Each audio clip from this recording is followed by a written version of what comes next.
legislative branch. And by looking at this room, what branch do you think this was? Judicial branch. This was the Supreme Court for the colony of Pennsylvania. So the highest court met inside the room here. But when you look at it, it's set up as an English court from the 18th century. So Pennsylvania, being a colony of Great Britain at the time, had to obey the rules. So that's how they set up this court. But we still use some of these things today because Americans like that system a lot. So continue to use it.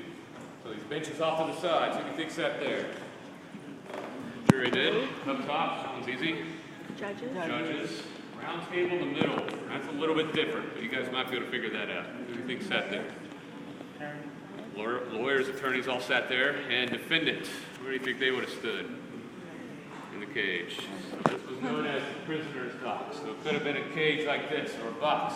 But either way, had to be standing here for your trial. And if your trial lasted all day, had to be standing here that entire time. So you guys know that term we use today, right? Standing trial. Comes from back then. That's what they literally had to do. Same with the witness stand in the corner. Witness went into that box, they were questioned, but had to stand that entire time. So that's why we call it a witness stand today. But if you ever were put on trial for anything, standing right here, you're still guaranteed a lot of rights.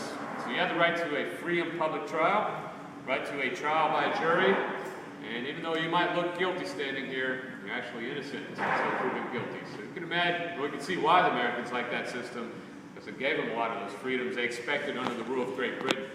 But all that changes when a war erupts between the two world powers at that time. So 1750s and 60s, these two countries, they go to war. It starts here in North America.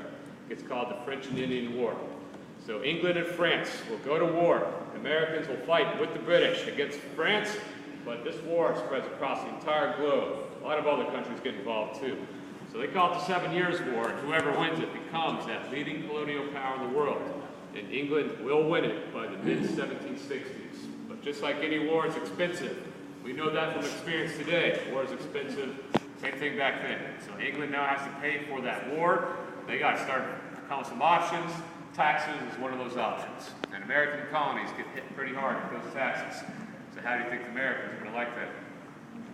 They're not going to like it too well. They don't like having to pay those taxes for war that they just helped them